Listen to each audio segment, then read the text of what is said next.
Hey, it's Nate from Navigator Bookkeeping, and what I wanted to talk about today was estimated taxes. In meetings and conversations and whatnot, these last couple of weeks, we've been bringing up reminders for estimated taxes for our clients, saying, hey, this is coming up, 6/15, June 15 is coming up, second quarter estimates. And we found there's a fair amount of clients and just prospective clients I've been talking to who are a little unsure about what estimated taxes are. So here's a quick refresher of what they are for you so you can be prepared for this payment and for the next couple coming up. So first of all, basically, we live in a pay-as-you-go tax system. What that means is the IRS in your state, if you live in a state that has income tax, if you don't, there's 9 that don't have income tax. Lucky you, you're saving, a couple percentage points on that income per year, which is awesome. But most of us live in a state that has state income tax as well. But anyways, those tax agencies want their tax throughout the year. So if you just work as an employee in a company, you're getting that tax withheld every paycheck, right? You look at your paycheck, you see how much tax was taken out. It's a little sad, and then you go on.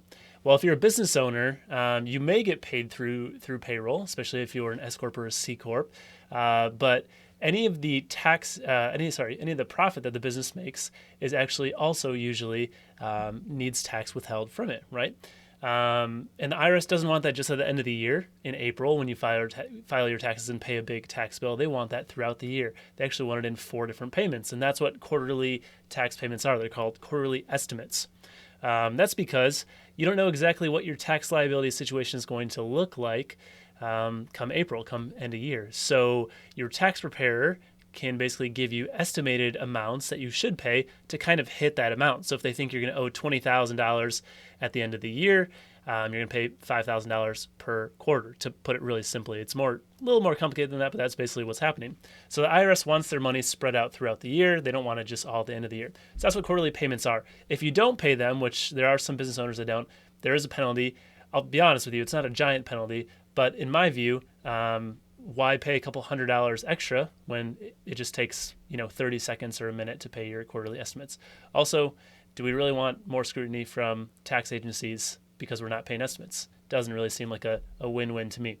So that's what they are. They're based on basically the profit that the business is making. So it's not a business tax, right? You're not paying tax for the business. You're actually paying tax for yourself as the owner. So most small businesses, not all, but most, are pass-through entities. That means that any of the profit that the business makes passes through to the owner's personal tax return. So if your business makes $20,000 in profit in a year, that $20,000 passes through the business and goes to your personal tax return and is seen as income for you. Your state may charge tax on that as well. Like I live in Illinois, and Illinois does charge tax for certain corporations or business types on that profit, but that's not what we're talking about. This is just your personal taxes are increased by your business having profit. So when you're paying estimated taxes, you can, and I think should, pay that from your business account, but it's not actually for the business, it's for yourself. It's a little confusing, and that's where some of that confusion lies, is like, is this a business tax? Is this a personal tax? It's for your personal liability, right? So it goes towards your personal tax situation. So if you have other income from other sources, it's all getting pulled together with that at the end of the year. And that's what we're making that payment towards, to lower that liability, so that if before you're going to owe $15,000, you've now paid $5,000, that liability is now lowered directly by that payment. It's a prepayment for your end of year tax. So I'm throwing a lot at you, but that's kind of what the estimated taxes are, and that's the reason for existence, I guess you would say. So you should pay these 4 times a year. Usually they're somewhere around, the dates do change slightly because of holidays and whatnot sometimes, so don't quote me exactly on these. But usually if we're thinking through a calendar year, the first quarter is going to be April 15. That one sometimes will get moved like April 17, but usually April 15. Then we have June 15. Then we have September 15. And then we have January 15. So they're not equally split out, you'll notice.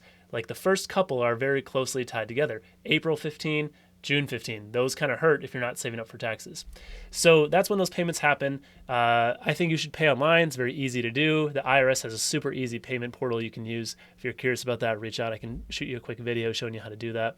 And then your state agency likely also has an online portal. In Illinois, the portal that we use, pretty easy to use, not as easy as the IRS, but most states have a similar type portal. You also can just mail in a check, which works as well.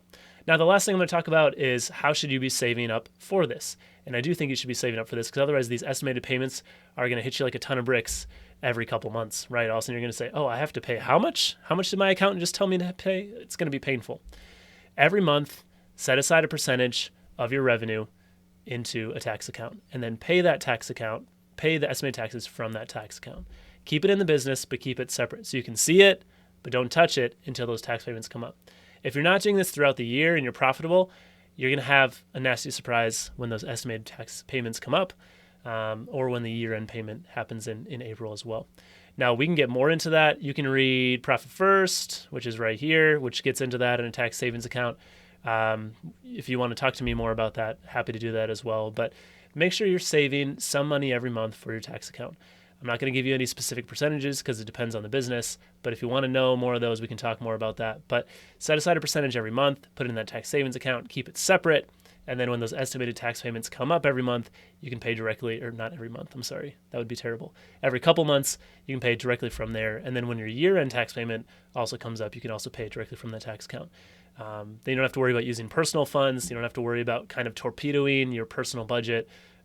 Just pay it from the business. Again, it's going to be for your personal tax liability, but it can be paid from the business. That's totally fine. So yeah, I hope that cleared up some confusion. I know I threw a lot of information at you. So if you need any clarification, you can leave a comment below this video. You can reach out by email, and happy to talk more about it. All right, we'll see you in the next video.